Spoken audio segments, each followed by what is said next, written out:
സംഭവിച്ചുകൊണ്ടിരിക്കുന്നു. ഈ കൊടിയ മഴക്കാലത്ത് മത്സ്യബന്ധനത്തിന് പോകാതെ മറ്റ് ജീവിതമാർഗ്ഗങ്ങളില്ലാത്തവർ തൽക്കാലത്തേക്ക് മറ്റേതെങ്കിലും രീതിയിലുള്ള ഉപജീവന മാർഗ്ഗങ്ങളിലേക്ക് കടക്കുകയായിരിക്കും ഉചിതം.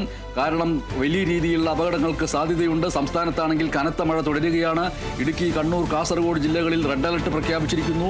മറ്റ് ജില്ലകളിൽ ഓറഞ്ച് അലർട്ട് പ്രഖ്യാപിച്ചിരിക്കുന്നു. തിരുവനന്തപുരത്ത് മലയോര കിഴക്കൻ മേഖലയിൽ ഇന്നലെ മുതൽ ഈ നിമിഷം വരെയും വൈദ്യുതി ഇല്ലാത്ത അവസ്ഥയാണ്. അതുകൊണ്ട് തന്നെ എല്ലാവരും ഇരുട്ടിൽ കഴിയുന്നു. പലർക്കും ഭക്ഷണം പാചകം ചെയ്യാൻ കഴിയുന്നില്ല. മിക്സിയോ ഗ്രൈൻഡറുകളോ അതുപോലുള്ള അടുക്കള സംവിധാനങ്ങളോ ഒന്നും തന്നെ പ്രവർത്തിക്കുന്നില്ല. മൊബൈൽ ഫോണിൽ ചാർജില്ല. അതുമായി ബന്ധപ്പെട്ട് സാമ്പത്തിക ക്രയവിക്രയങ്ങൾ നടത്താൻ കഴിയുന്നില്ല. ഒന്നിനും കഴിയാത്ത അവസ്ഥയിലാണ് തിരുവനന്തപുരത്ത് മലയോര കിഴക്കൻ മേഖലയിലുള്ള ജനത. ഇന്നലെ മുതൽ അവർക്ക് വൈദ്യുതി ഇല്ല. കനത്ത മഴ തുടർന്നുകൊണ്ടേയിരിക്കുന്നു. ഇടുക്കി ജില്ലയിൽ, കണ്ണൂർ ജില്ലയിൽ, കാസർഗോഡ് ജില്ലകളിലൊക്കെ ഇന്ന് റെഡ് അലർട്ടാണ്. അതുകൊണ്ട് അതിതീവ്ര മഴ അവിടെ ഉണ്ടാവും. ആ ഭാഗങ്ങളിലുള്ളവർ അത്യാവശ്യ കാര്യങ്ങൾക്ക് മാത്രം പുറത്തേക്ക് പോവുക എന്നുള്ള നിലയിലേക്കാണ് ജാഗ്രതാ മുന്നറിയിപ്പ് നൽകിയിരിക്കുന്നത്. മറ്റ് ജില്ലകളിലൊക്കെ ഓറഞ്ച് അലർട്ടാണ്. തിരുവനന്തപുരത്ത് ഇപ്പോൾ സൂചിപ്പിച്ചതുപോലെ മലയോര കിഴക്കൻ മേഖലയിൽ ഇന്നലെ മുതൽ അവിടെ വൈദ്യുതി ഇല്ലാതായിരിക്കുന്നു. കോഴിക്കോട് ജില്ലയിലും സമാനമായ സ്ഥിതിയാണ്. അവിടെ മഴ കനക്കുകയാണ്. നഗരത്തിൽ വെള്ളക്കെട്ടുണ്ട്. വെള്ളക്കെട്ട് രൂക്ഷമായിരിക്കുന്നു. മലയോര മേഖലയിലാണെങ്കിൽ മഴ ശക്തമാണ്. റിയാസ് KMR അവിടെ നിന്നുള്ള മഴ വാർത്തകൾ പങ്കുവയ്ക്കുന്നു. റിയാസ്. കോഴിക്കോട് നിന്നുള്ള മഴ വാർത്തകൾ പങ്കുവെക്കുമ്പോഴുള്ള ഒരു കൗതുകം എന്ന് പറയുന്നത് ഇന്നലെയൊക്കെ റെഡ് അലർട്ട് ആയിരുന്നു. റെഡ് അലർട്ടിന്റെ ദിവസം ഒരു മഴയും ഉണ്ടായിരുന്നില്ല. പക്ഷേ ഇന്ന് ഓറഞ്ച് അലർട്ട് വന്ന ദിവസമാണ്. ഏകദേശം റെഡ് അലർട്ടിൻ്റെതിന് സമാനം എന്തെങ്കിലും പറയാവുന്ന രീതിയിലുള്ള മഴയൊക്കെ പെയ്യുന്നത്. ഒറ്റപ്പെട്ട അതിശക്തമായ മഴയാണ് ഇപ്പോൾ കോഴിക്കോട് നഗരത്തിലുള്ളത്. മഴയ്ക്ക് ശമനം എന്ന് പറയാനില്ല, പക്ഷേ ശക്തി കുറഞ്ഞിട്ടുണ്ട്. മഴയുടെ ശക്തി കുറഞ്ഞിട്ടുണ്ട്. പക്ഷേ മഴ ഇപ്പോഴും തുടരുന്നുണ്ട്. കോഴിക്കോട് നഗരത്തിലും അതിൻ്റെ പ്രധാനപ്പെട്ട ഇടങ്ങളിലെല്ലാം തന്നെ വെള്ളം കയറി വെള്ളക്കെട്ടുകൾ രൂക്ഷമാണ്. കാൽനട യാത്ര പോലും വലിയ ദുഷ്കരമാകുന്ന ഒരു സാഹചര്യം ഉണ്ട്. ഇരുചക്ര വാഹന യാത്രികരെല്ലാം തന്നെ വലിയ ബുദ്ധിമുട്ട് അനുഭവപ്പെടുന്നുണ്ട്. മറ്റ് വാഹനയാത്രികരും വലിയ വാഹനങ്ങളിൽ അല്ലാത്ത ചെറിയ കാർ പോലുള്ള വാഹനങ്ങളിൽ വരുന്നവരും വലിയ ഈ വെള്ളക്കെട്ടിലൂടെ വാഹനം ഓടിച്ച് കൊണ്ടുപോകേണ്ടുന്ന ഒരു സാഹചര്യമാണ്. തൊട്ടടുത്ത് കൂടി നടക്കുന്ന ആളുകൾക്ക് ചെളിതെറിക്കുന്ന സംഭവങ്ങളും മറ്റുമൊക്കെ ഉണ്ടാകുന്നുണ്ട്. ഈ റോഡിന്റെ പരിസരത്തുകൂടി പോലും കാൽനട യാത്ര ദുഷ്കരമാകുന്ന ഒരു സാഹചര്യം ഈ കനത്ത മഴയെ തുടർന്ന് ഉണ്ടായിട്ടുണ്ട്. മറ്റൊരു കാര്യം എന്ന് പറയുന്നത്, ഏറ്റവും പുതിയ ഒരു വിവരം എന്ന് പറയുന്നത് ഇതാണ്. കക്കയം ഡാമിൽ ജലനിരപ്പ് ഉയർന്നുകൊണ്ടിരിക്കുന്നു എന്നുള്ളതാണ്.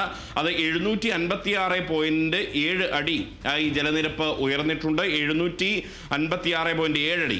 അത് 758 എത്തിക്കഴിഞ്ഞാൽ റെഡ് അലർട്ട് ഉണ്ടാകും. റെഡ് അലർട്ട് ഉണ്ടായിക്കഴിഞ്ഞാൽ സ്വാഭാവികമായും ഈ ഡാമിന്റെ ഷട്ടറുകൾ തുറന്ന് ജലം പുറത്തേക്ക് ഒഴുക്കിവിടേണ്ടുന്ന ഒരു സാഹചര്യം ഉണ്ടാകും. അതുകൊണ്ട് കുറ്റ്യാടിപ്പുഴയുടെ തീരദേശങ്ങളിൽ വസിക്കുന്നവർ ജാഗ്രത പുലർത്തണമെന്ന നിർദ്ദേശം അധികൃതർ നൽകിയിട്ടുണ്ട്. ഇപ്പോൾ കക്കയം ഡാമിൽ ഓറഞ്ച് അലർട്ട് പ്രഖ്യാപിച്ചിട്ടുണ്ട്. ഏത് നിമിഷവും ഇതുപോലെ സമാനമായ രീതിയിൽ തന്നെയാണ് മഴ തുടരുന്നതെങ്കിൽ ഉച്ചയോടുകൂടിയോ അല്ലെങ്കിൽ ഉച്ചയ്ക്ക് ശേഷമോ ഒക്കെ ആ ഷട്ടർ തുറന്നു വിടേണ്ടുന്ന ഒരു സാഹചര്യം ഉണ്ടാകും. പക്ഷേ മഴയുടെ ശക്തി കുറഞ്ഞത് ആശ്വാസം പകരുന്നുണ്ട്. പക്ഷെ മഴ നിന്നിട്ടില്ല. ചാറ്റൽ മഴ പോലുമല്ല, മഴ തുടരുന്നുണ്ട്. നേരത്തെ ശക്തിയില്ല എന്നുള്ളതാണ്. മറ്റൊന്ന്, അതിൻ്റെ ദൃശ്യങ്ങൾ നമുക്ക് ഇപ്പോൾ ലഭ്യമാക്കാൻ കഴിയും എന്നുള്ളത് തന്നെയാണ് ഞാൻ വിശ്വസിക്കുന്നത്. ദൃശ്യങ്ങൾ ഇപ്പോൾ നൽകിയിട്ടുണ്ട്, ഡെസ്കിലേക്ക് നൽകിയിട്ടുണ്ട്. അത് പെരിങ്ങത്തൂർ കായപ്പനിച്ചിയിൽ തണൽ മരം കടപുഴകി വീണിരിക്കുന്നു. അവിടെ അത് മുറിച്ച് നീക്കിയിട്ടുണ്ട്. അഗ്നിരക്ഷാസേനയും നാട്ടുകാരും പോലീസും ചേർന്ന് അത് മുറിച്ച് നീക്കിയിട്ടുണ്ട്. ഈ പെരിങ്ങത്തൂർ എന്ന് പറയുന്നത് കോഴിക്കോട്, കണ്ണൂർ ജില്ലകളുടെ ഒരു അതിർത്തി പങ്കിടുന്ന ഒരു പ്രദേശമാണ്. പെരിങ്ങത്തൂർ കായപ്പ എന്ന് പറയുന്നത് ഈ കോഴിക്കോടിന്റെ നാദാപുരം മേഖലയിലുള്ള ഒരു പ്രദേശമാണ്. അതുകൊണ്ട് തന്നെ ഈ മരം കടപുഴകി വീണതോടുകൂടി പെരിങ്ങത്തൂരിൽ നിന്നും നാദാപുരം ഭാഗത്തേക്കുള്ള വാഹന ഗതാഗതം മുടങ്ങിയിട്ടുണ്ട്. അത് അങ്ങനെ ഒരു സാഹചര്യം ഉണ്ടായിട്ടുണ്ട്. ഈ കനത്ത മഴയെ തുടർന്ന് വാഹനങ്ങൾ റോഡിൽ കുടുങ്ങിക്കിടന്ന ഒരു സാഹചര്യമൊക്കെ ഉണ്ടായിരുന്നു. പക്ഷേ ഇപ്പോൾ അത് പുലർച്ചെ ആണ് മരം കടപുഴകി വീണത്. അല്പസമയത്തിനകം തന്നെ അത് ഈ ഗതാഗതം പൂർണ്ണ തോതിൽ പുനഃസ്ഥാപിക്കാൻ കഴിയുമെന്നുള്ള ഒരു പ്രതീക്ഷ അധികൃതർ പങ്കുവയ്ക്കുന്നുണ്ട്. നിലവിൽ മരം മുറിച്ച് നീക്കി ഭാഗികമായി ഗതാഗതം പുനഃസ്ഥാപിച്ചിട്ടുണ്ട്. കൂടാതെ നാദാപുരത്തേക്കുള്ള വാഹനങ്ങൾ കടവത്തൂർ വഴി തിരിച്ചുവിടുന്ന ഒരു സാഹചര്യവും ഉണ്ടായിട്ടുണ്ട്. ഈ ഒരു ഭാഗത്ത് തന്നെ, നാദാപുരം ഭാഗത്ത് കനത്ത മഴയെ തുടർന്ന്, അതായത് കോഴിക്കോടിന്റെ മലയോര പ്രദേശത്തിന്റെ മറ്റൊരു ഭാഗമാണ് ഈ നാദാപുരം എന്ന് പറയുന്നത്. അവിടെ കനത്ത മഴയെ തുടർന്ന് പലയിടത്തും മരം കടപുഴകി വീണ് വൈദ്യുതി തൂണുകൾ തകർന്നുമൊക്കെ വൈദ്യുതി തടസ്സപ്പെട്ടിട്ടുണ്ട്. അത് പൂർണ്ണമായും തടസ്സപ്പെട്ട ആ വൈദ്യുതി വിതരണം ഇതുവരെയായി പുനഃസ്ഥാപിക്കാൻ സാധിച്ചിട്ടില്ല. ഈ ഒരു മഴ തുടരുന്ന ഒരു പശ്ചാത്തലത്തിൽ ആ മരങ്ങൾ മുറിച്ചു നീക്കുന്നതിനും ഒപ്പം തന്നെ ചാഞ്ഞു കിടക്കുന്ന വൈദ്യുതി തൂണുകൾ ടൗണുകൾ പുനഃസ്ഥാപിക്കുന്നതിനും KCB ഉദ്യോഗസ്ഥരെ സംബന്ധിച്ച് വലിയ ഒരു വെല്ലുവിളിയാണ് ഉയർത്തുന്നത്. അത് മഴ കുറയുന്ന ഒരു പക്ഷം എത്രയും പെട്ടെന്ന് തന്നെ ആ വൈദ്യുതി പുനഃസ്ഥാപിക്കാൻ കഴിയുമെന്നൊരു പ്രതീക്ഷ ഇവർ പങ്കുവയ്ക്കുന്നുണ്ട്.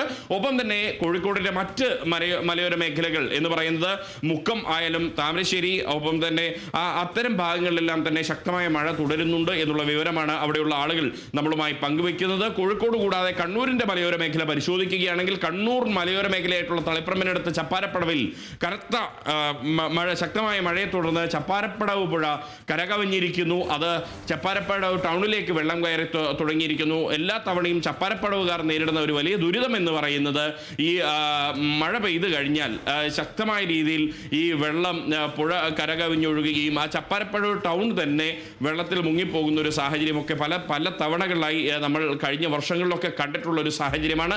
അതേ ഒരു അവസ്ഥ ഇപ്പോഴും ആവർത്തിക്കുന്നു എന്നുള്ളതാണ്. ശാശ്വത പരിഹാരം ഇതുവരെയായി കാലങ്ങളായുള്ള ശാശ്വത പരിഹാരം ഉണ്ടാക്കാൻ ഇതുവരെയായി അവിടുത്തെ തദ്ദേശ സ്ഥാപന അധികൃതർക്കോ ജില്ലാ ഭരണകൂടത്തിനോ അല്ലെങ്കിൽ മാറി മാറി വന്ന സർക്കാരുകൾക്കോ സാധിച്ചിട്ടില്ല എന്നുള്ളത് അവിടുത്തെ ജനങ്ങളെ സംബന്ധിച്ച് ആശങ്ക പരത്തുന്ന ഒരു കാര്യമാണ്. ഇത്തവണയും അത് ആവർത്തിക്കാൻ പോകുന്നു എന്നൊരു ആശങ്ക അവിടുത്തെ ജനങ്ങൾ നമ്മളോട് പങ്കുവയ്ക്കുന്നുണ്ട്. MS മലബാർ മേഖലയിലെ കനത്ത മഴക്കെടുതിയെക്കുറിച്ച് വിശദമായി റിപ്പോർട്ട് ചെയ്യുകയായിരുന്നു റിയാസ് KMR. ഈ നിമിഷങ്ങളിലെ പ്രധാനപ്പെട്ട വാർത്ത. അല്പം മുമ്പ് തൃണമൂൽ കോൺഗ്രസ് സംസ്ഥാന കോർഡിനേറ്റർ PV അൻവർ മാധ്യമങ്ങളെ കാണുകയുണ്ടായി. അദ്ദേഹത്തിൻ്റെ നിലപാടിൽ നിന്ന് കുറേയൊക്കെ അയഞ്ഞ് വരുന്നു, കടുംപിടുത്തത്തിൽ നിന്ന് ഒഴിവാകുന്നു എന്നുള്ള സൂചനകളാണ് മാധ്യമപ്രവർത്തകരുമായി നടത്തിയ സംഭാഷണത്തിൽ നിന്ന് വ്യക്തമാകുന്നത്. കാത്തിരിക്കാൻ തയ്യാറാണ്, കാത്തിരിക്കുക തന്നെ എന്നുള്ള നിലയ്ക്കുള്ള ഒരു ഇനി വലിയ രീതിയിലുള്ള ആരോപണ പ്രത്യാരോപണങ്ങൾക്ക് ഇടയാക്കേണ്ടതില്ല എന്നുള്ള നിലയ്ക്ക് ആണ്. അതുകൊണ്ട് തന്നെ തൃണമൂൽ കോൺഗ്രസ് സംസ്ഥാന കോർഡിനേറ്റർ PV അൻവർ തൃണമൂൽ കോൺഗ്രസിൻ്റെ സ്ഥാനാർത്ഥിയായിട്ട് മത്സരിക്കുമോ എന്നടക്കമുള്ള ചോദ്യങ്ങൾക്ക് സ്ഥാനാർത്ഥി പ്രഖ്യാപനം നീട്ടിവെക്കുന്നു എന്നുള്ള നിലയ്ക്ക് PV അൻവർ ഇപ്പോൾ പ്രതികരിച്ചിരിക്കുന്നു. സ്ഥാനാർത്ഥി പ്രഖ്യാപനം നീട്ടിവെച്ചിരിക്കുന്നു എന്നുള്ളതാണ് PV അൻവർ ഇപ്പോൾ കൃത്യമായും സൂചിപ്പിച്ചിരിക്കുന്നത്. ഈ വിഷയത്തിൽ മാന്യമായൊരു പരിഹാരമുണ്ടാകും. താൻ ഉന്നയിച്ച വിഷയങ്ങൾ അത് പ്രസക്തമായ വിഷയങ്ങളാണ്. അതിൽ മാന്യമായൊരു പരിഹാരമുണ്ടാകുമെന്ന് പ്രതീക്ഷിക്കുന്നു. അതുകൊണ്ട് കാത്തിരിക്കുന്നു എന്ന് പറഞ്ഞുകൊണ്ട് അധികം നീട്ടാതെ പെട്ടെന്ന് തന്നെ കാര്യം പറഞ്ഞ് മാധ്യമപ്രവർത്തകരുടെ മുമ്പിൽ നിന്ന് അദ്ദേഹം എഴുന്നേറ്റ് പോവുകയുണ്ടായി. അങ്ങനെ മാന്യമായ ഒരു പരിഹാരത്തിന് വേണ്ടി കാത്തിരിക്കുന്നു. അപ്പോൾ കാത്തിരിപ്പ് തുടരുന്നു, അയയുന്നു എന്നുള്ള നിലയ്ക്കാണ് PV അൻവർ ഇപ്പോൾ സൂചിപ്പിച്ചിട്ടുള്ളത്. അതുകൊണ്ട് തന്നെ ഇന്നത്തെ ദിനം നിർണായകമാണ് എന്നൊക്കെ പറയുന്നത് ഇനി മുതൽ മാറ്റി പറയേണ്ടി വരും. അയഞ്ഞിരിക്കുന്നു. PV അൻവർ ഈ നിയമസഭാ ഉപതെരഞ്ഞെടുപ്പ് കഴിഞ്ഞിട്ടായാലും തൻ്റെ ആവശ്യങ്ങൾ പരിഹരിക്കപ്പെടുന്നതിന് വേണ്ടി കാത്തിരിക്കാൻ തയ്യാറാണ് എന്നുള്ള നിലയ്ക്കുള്ള വാക്കുകളാണ് PV അൻവറിൻ്റെ നാവിൽ നിന്ന് ഇപ്പോൾ വന്നിരിക്കുന്നത്. തെക്കൻ കേരളത്തിലെ മഴയെക്കുറിച്ചുള്ള വിവരങ്ങൾ നൽകാൻ സൂര്യഗായത്രി ചേരുന്നു. സൂര്യഗായത്രി,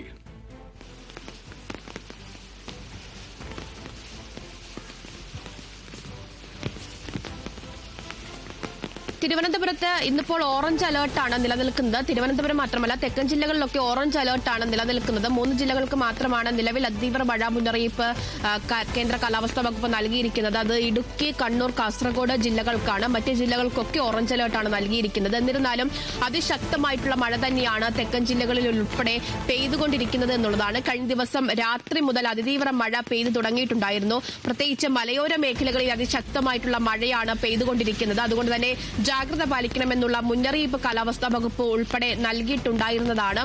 ഏറ്റവും പ്രധാനപ്പെട്ടത് ഈ മഴ ശക്തമാകുന്ന സാഹചര്യത്തിൽ വലിയ നാശനഷ്ടങ്ങൾ, വലിയ മഴക്കെടുതികൾ ഇതിനോടകം തന്നെ പല ഭാഗങ്ങളിൽ നിന്നും റിപ്പോർട്ട് ചെയ്യപ്പെടുന്നുണ്ട് എന്നുള്ളതാണ്. ഇന്നലെ അതിശക്തമായിട്ടുള്ള മഴയത്ത് രാത്രി പോയ കറണ്ട് പല സ്ഥലത്തും ഇതുവരെയും പുനഃസ്ഥാപിക്കാൻ കഴിഞ്ഞിട്ടില്ല. കറണ്ട് ഇതുവരെയും പല സ്ഥലത്തും വന്നിട്ടില്ല എന്നുള്ളതാണ് മനസ്സിലാക്കുന്നത്. പ്രത്യേകിച്ച് ഗ്രാമീണ മേഖലയിൽ ഇപ്പോഴും ഇരുട്ടിലാണ് എന്നുള്ള വിവരം ലഭിക്കുന്നുണ്ട്. അത് പുനഃസ്ഥാപിക്കുന്നതിന് വേണ്ടിയുള്ള നടപടികൾ KSEBിയുടെ ഭാഗത്ത് നിന്ന് നടക്കുന്നുണ്ട് എന്ന് KSEBിയും വ്യക്തമാക്കുന്നുണ്ട്. കാരണം വലിയ മഴയും കാറ്റുമൊക്കെയാണ് ഉണ്ടാകുന്നത്. ഈ കേരള തീരത്തിന് മുകളിലായിട്ട് പടിഞ്ഞാറൻ കാറ്റ് ശക്തി പ്രാപിച്ചിട്ടുണ്ട്. അതുകൊണ്ട് തന്നെ അതിശക്തമായിട്ടുള്ള മഴയോടൊപ്പം തന്നെ മണിക്കൂറിൽ 60 കിലോമീറ്റർ വരെ വീശിയടിച്ചേക്കാവുന്ന ശക്തമായ കാറ്റും ഉണ്ടാവുകയാണ്. ഈ കാറ്റിൽ വലിയ മരങ്ങൾ ഉൾപ്പെടെ കടപുഴകി വീണിട്ടുണ്ട്. ഇന്നലെ രാത്രി പല സ്ഥലങ്ങളിലും അത്തരത്തിലുള്ള നാശനഷ്ടങ്ങൾ ഉണ്ടായിട്ടുണ്ടായിരുന്നു. സെക്രട്ടേറിയറ്റിന് സമീപം ഉൾപ്പെടെ മരം അത്തരത്തിൽ കടപുഴകി വീഴുന്ന ഒരു സാഹചര്യം ഉണ്ടായിരുന്നു. അത് കാരണമാണ് ഈ വൈദ്യുതി ബന്ധം വിച്ഛേദിക്കപ്പെട്ടത്. എന്തായാലും അത്തരത്തിലുള്ള പ്രതിസന്ധികൾ ഇപ്പോഴും ആളുകൾ നേരിടുന്നുണ്ട് എന്നുള്ളതാണ്. പല മരങ്ങളും ഈ പല സ്ഥലങ്ങളിലും വീടുകൾക്ക് മേലെ വീണ് പല തകരാറുകളും സംഭവിച്ചിട്ടുണ്ട്. വലിയ അപകടങ്ങൾ, അതായത് ആ വീട്ടിൽ ആള് തലനാരിഴയ്ക്ക് രക്ഷപ്പെട്ടത് കൊണ്ട് അത്തരത്തിലുള്ള വലിയ അപകടങ്ങളിലേക്ക് അത് പോയില്ല എന്നിരുന്നെങ്കിൽ കൂടിയും വീട് പൂർണ്ണമായിട്ടും തകർന്നു പോകുന്ന സാഹചര്യങ്ങൾ കഴക്കൂട്ടം ഉൾപ്പെടെയുള്ള സ്ഥലങ്ങളിൽ റിപ്പോർട്ട് ചെയ്യപ്പെട്ടിട്ടുണ്ട്. പലയിടങ്ങളിലും വലിയ വെള്ളക്കെട്ട് ഉൾപ്പെടെ ഉണ്ടായിട്ടുണ്ട്. പ്രളയ സാധ്യത മുന്നറിയിപ്പാണ്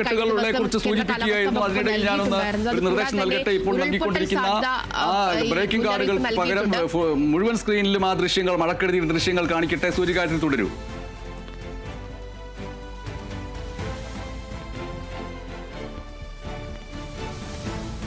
ഉരുൾപൊട്ടൽ സാധ്യതാ മേഖലകളിൽ താമസിക്കുന്നവർ ഉൾപ്പെടെ സുരക്ഷിത സ്ഥാനത്തേക്ക് മാറി താമസിക്കണമെന്നുള്ള നിർദ്ദേശമാണ് നൽകിയിരിക്കുന്നത്.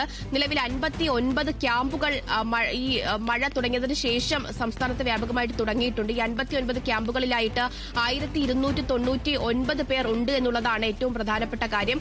മറ്റ് എവിടെയെങ്കിലും അത്തരത്തിൽ ക്യാമ്പുകൾ തുടങ്ങേണ്ട ഒരു സാഹചര്യം ഉണ്ടെങ്കിൽ ആ നാട്ടിലെ ആളുകൾ കൃത്യമായിട്ട് അധികൃതരോട് കാര്യം ധരിപ്പിക്കുകയും ക്യാമ്പുകൾ തുടങ്ങുന്നതിന് വേണ്ടിയുള്ള മറ്റ് തുടർ നീക്കങ്ങൾ നടത്തുകയും ചെയ്യണമെന്നുള്ള മുന്നറിയിപ്പ് നൽകിയിട്ടുണ്ട്. കഴിഞ്ഞ ദിവസം മുഖ്യമന്ത്രി തന്നെ അതീവ ജാഗ്രത പാലിക്കണമെന്നുള്ള നിർദ്ദേശമാണ് നൽകിയിട്ടുണ്ടായിരുന്നത്. തീരപ്രദേശങ്ങളിൽ അതുപോലെ കനത്ത ജാഗ്രത വേണമെന്നുള്ള മുന്നറിയിപ്പുണ്ട്. തിരുവനന്തപുരം തീരം ഉൾപ്പെടെ റെഡ് അലേർട്ടാണ്, തീരത്തിനുൾപ്പെടെ റെഡ് അലേർട്ടാണ് നൽകിയിരിക്കുന്നത്. കള്ളക്കടൽ പ്രതിഭാസത്തിനുള്ള സാധ്യത പരിഗണിച്ച് മുന്നറിയിപ്പ് നൽകിയിട്ടുണ്ട്. ഉയർന്ന തിരമാല ഉണ്ടാകാനുള്ള സാധ്യത, കടലിൽ മോശം കാലാവസ്ഥ ഉണ്ടാകാനുള്ള സാധ്യതയൊക്കെ തന്നെ മുന്നറിയിപ്പ് വഴി അറിയിച്ചിട്ടുണ്ട്. മത്സ്യത്തൊഴിലാളികൾക്കും തീരദേശവാസികൾക്കും വലിയ ജാഗ്രതാ നിർദ്ദേശമാണ് നൽകിയിരിക്കുന്നത്.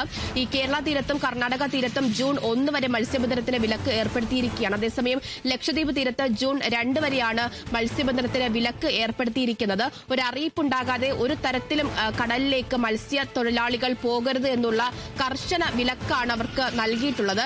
കാരണം പല സമയങ്ങളിലും അത്തരത്തിൽ വിലക്ക് ലംഘിച്ച് മത്സ്യത്തൊഴിലാളികൾ കടലിനുള്ളിലേക്ക് പോകുന്ന സാഹചര്യം ഉണ്ടാകാറുണ്ട്.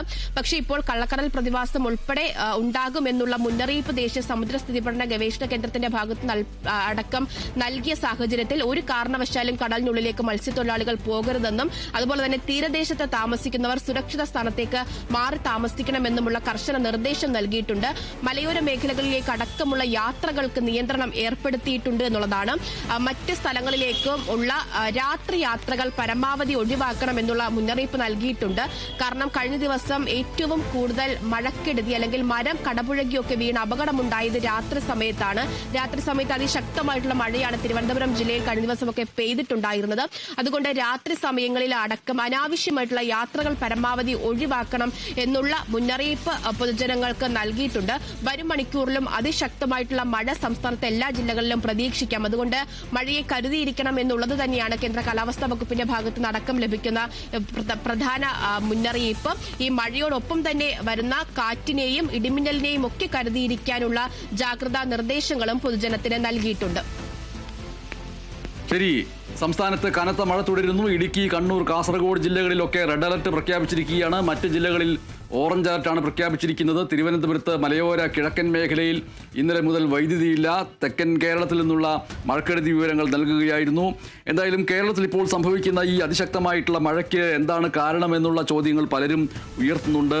അത് ഒരുപക്ഷേ കൂമ്പാര മേഘങ്ങൾ എന്നൊക്കെ അറിയപ്പെടുന്ന മേഘങ്ങൾ കേരള തീരത്ത് അത് ആശങ്ക സൃഷ്ടിക്കുന്നതാണോ, അതിൻ്റെ ഫലമാണോ ഈ മഴ, അതോ ലാനിന എന്ന് പറയുന്ന പ്രതിഭാസമാണോ ഈ വലിയ മഴയ്ക്ക് പിന്നിൽ ഉള്ളത്?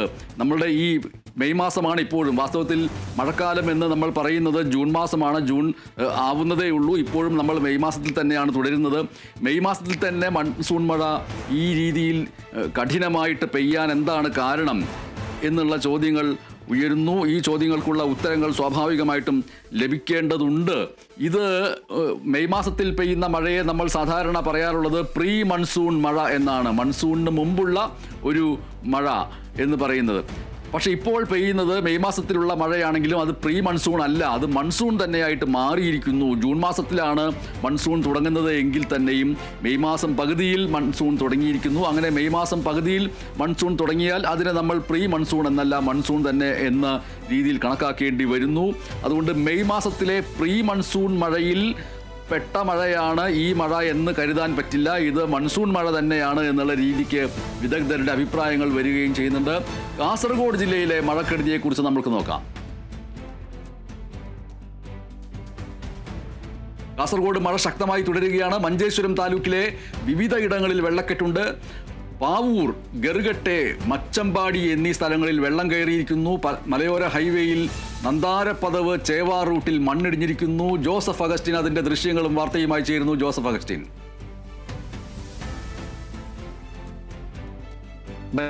കാസർഗോഡ് ജില്ലയിൽ മഴ അതിശക്തമായി തുടരുന്ന ഒരു സാഹചര്യമാണുള്ളത്. ജില്ലയിൽ ഇന്ന് റെഡ് അലർട്ട് പ്രഖ്യാപിച്ചിട്ടുണ്ട്. കാസർഗോഡ് ജില്ലയെ സംബന്ധിച്ചിടത്തോളം ദേശീയപാത നിർമ്മാണം പുരോഗമിക്കുന്ന വിവിധയിടങ്ങളിൽ മണ്ണിടിച്ചിലുണ്ടായി എന്നുള്ളതാണ് ഏറ്റവും പ്രധാനപ്പെട്ടത്. നമ്മളിപ്പോൾ ദൃശ്യങ്ങളിൽ കാണുന്നത് ഈ തെക്കിൽ ഭാഗമാണ്. ദേശീയപാതയുടെ പണി പുരോഗമിക്കുന്ന തെക്കിൽ ഭാഗമാണ്. ഇവിടെ വലിയ രീതിയിലുള്ള മഴവെള്ള പാച്ചിൽ ഉണ്ടായത് മൂലം വലിയ രീതിയിലുള്ള നാശനഷ്ടങ്ങളാണ് ഉണ്ടായിട്ടുള്ളത്. ഈ പ്രദേശത്തിന് തൊട്ട് താഴെയായി ഏകദേശം 100-ലധികം കുടുംബങ്ങൾ താമസിക്കുന്നുണ്ട്. ഇവർ വലിയ ആശങ്കയിലാണ് ഇപ്പോൾ നിലവിലുള്ളത്.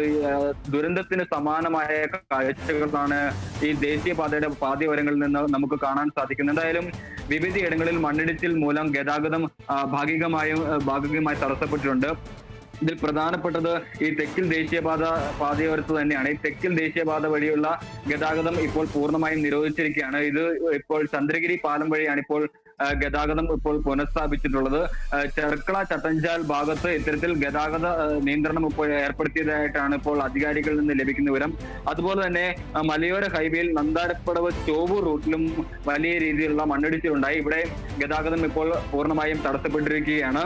ഇതുവഴിയുള്ള വാഹനങ്ങൾ മിയാപ്പദവ്, പൈവേളിക, ഉപ്പള റൂട്ട് വഴിയാണ് ഇപ്പോൾ തിരിച്ചുവിട്ടിട്ടുള്ളത്. എന്തായാലും കഴിഞ്ഞ 48 മണിക്കൂറിലധികമായി കനത്ത മഴ പെയ്യുന്ന ഒരു സാഹചര്യമാണുള്ളത്.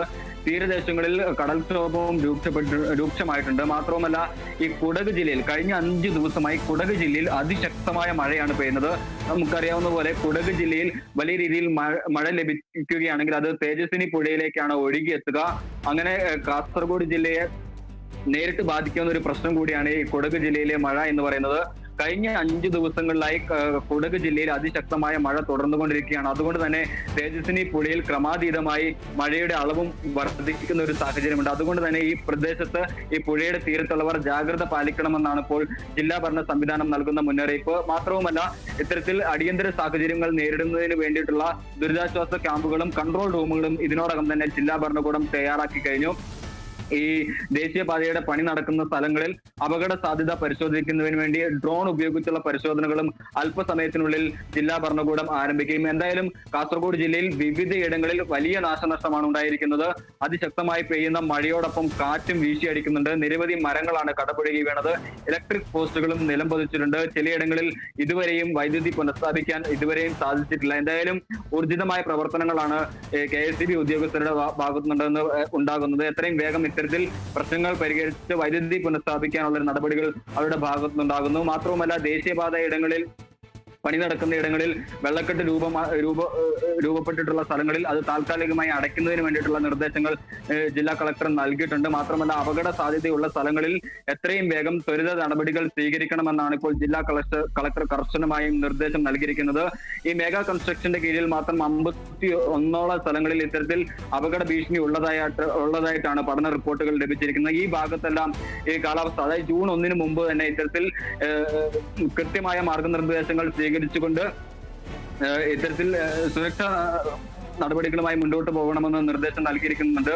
എന്തായാലും ഇപ്പോഴും ഇവിടെ കനത്ത മഴ തുടരുന്ന ഒരു സാഹചര്യമാണ്. ഇത് ഈ പ്രവർത്തനങ്ങളെല്ലാം ചെറുതായി ഒന്ന് വലയ്ക്കുന്നുണ്ടെങ്കിൽ കൂടിയും ഈ പ്രവർത്തനങ്ങളെല്ലാം കൺസ്ട്രക്ഷൻ കമ്പനി നിർവഹിക്കുന്നുണ്ട് എന്നാണ് നമുക്ക് മനസ്സിലാക്കാൻ സാധിക്കുന്നത്. എന്തായാലും തെക്കിൽ ഭാഗത്ത് വലിയ രീതിയിലുള്ള ഈ മഴവെള്ള പാച്ചിൽ റോഡിലൂടെ ഉണ്ടാകുന്നുണ്ട്. അതുകൊണ്ട് തന്നെ വലിയ രീതിയിൽ മണ്ണ് കുത്തി ഒലിച്ചു പോകുന്ന സ്ഥിതിയാണ് നിലവിലുള്ളത്. ദേശീയപാതയ്ക്കായി കിളച്ചു മറിച്ചിട്ടിരിക്കുന്ന പ്രദേശങ്ങളിലെല്ലാം വലിയ രീതിയിൽ മണ്ണൊലിച്ചു പോയി താഴ്ന്ന പ്രദേശങ്ങളിലേക്ക് പതിച്ചിട്ടുണ്ട്. നിരവധി വീടുകളിലും ഇത്തരത്തിൽ തെക്കിൽ ഭാഗത്ത് വെള്ളം കയറുന്ന ഒരു സ്ഥിതിവിശേഷമുണ്ടായി. കൃഷിയിടങ്ങളിലും വ്യാപകമായി വെള്ളം കെട്ടി നിൽക്കുന്ന ഒരു സ്ഥിതിവിശേഷമാണ് നിലവിലുള്ളത്. എന്തായാലും ശരി, കാസർഗോഡ് ജില്ലയിൽ മഴ ശക്തമായി തുടരുന്നതിനെ കുറിച്ചുള്ള സമഗ്രമായ വിവരങ്ങൾ നൽകിക്കൊണ്ടിരിക്കുകയാണ് ജോസഫ് അഗസ്റ്റിൻ. ആ ദൃശ്യങ്ങൾ പൂർണ്ണ രൂപത്തിൽ സ്ക്രീനിൽ കാണിക്കുക. മഞ്ചേശ്വരം താലൂക്കിലെ വിവിധയിടങ്ങളിൽ വെള്ളക്കെട്ടുണ്ടായിരിക്കുന്നു. ആ വെള്ളക്കെട്ട് രൂക്ഷമാണ്. പാവൂർ, ഗറുകട്ടെ, മച്ചമ്പാടി എന്നിവിടങ്ങളിൽ വെള്ളം കയറിയിരിക്കുന്നു. മലയോര ഹൈവേയിൽ നന്താരപ്പദവ് ചേവാർ റൂട്ടിൽ മണ്ണ് ഇടിഞ്ഞിരിക്കുന്നു. സംസ്ഥാനത്ത് ബംഗാൾ തീരത്തിന് സമീപം തീവ്ര ന്യൂനമർദ്ദം അതിതീവ്ര ന്യൂനമർദ്ദമായിരിക്കുന്നതോടുകൂടിയാണ് കേരളത്തിൽ ഇപ്പോൾ കനത്ത മഴ പെയ്തുകൊണ്ടിരിക്കുന്നത്. ഈ കാലവർഷത്തിൻ്റെ തുടർച്ച എന്നുള്ള നിലയ്ക്ക് ഇനിയുള്ള 4 ദിവസവും പടിഞ്ഞാറൻ കാറ്റ് കേരളത്തിന് മുകളിൽ തുടരും. ഈ മഴയേക്കാൾ വലിയ ഭീതി ഇപ്പോൾ പടർത്തിക്കൊണ്ടിരിക്കുന്നത് വലിയ രീതിയിൽ ശക്തമായിട്ട് വീശിയടിക്കുന്ന കാറ്റാണ്. ആ കാറ്റ് 4 ദിവസം കൂടി ഈ പടിഞ്ഞാറൻ കാറ്റ് കേരളത്തിന് മുകളിൽ തുടരുമെന്നാണ് റിപ്പോർട്ടുകൾ വരുന്നത്. അതുകൊണ്ട് തന്നെ കേരളത്തിൽ വരും ദിവസങ്ങളിലും വ്യാപക മഴയ്ക്ക് സാധ്യതയുണ്ട്. റെഡ് അലർട്ട് പ്രഖ്യാപിച്ചിട്ടില്ലാത്ത ജില്ലകളിലെല്ലാം ഇന്ന് ഓറഞ്ച് അലർട്ടാണ്. ഓർക്കുക, കേരള ലക്ഷദ്വീപ് തീരങ്ങളിൽ മീൻപിടുത്തത്തിന് മത്സ്യബന്ധനത്തിന് വിലക്കേർപ്പെടുത്തിയിട്ടുണ്ട്. അതിതീവ്ര മഴയ്ക്ക് സാധ്യത ഉള്ളതുകൊണ്ട് ഇനി പറയുന്ന ജില്ലകളിൽ റെഡ് അലർട്ട് പ്രഖ്യാപിച്ചിട്ടുണ്ട്. ആ ജില്ലകൾ ഇടുക്കിയും കണ്ണൂരും കാസർഗോഡുമാണ്.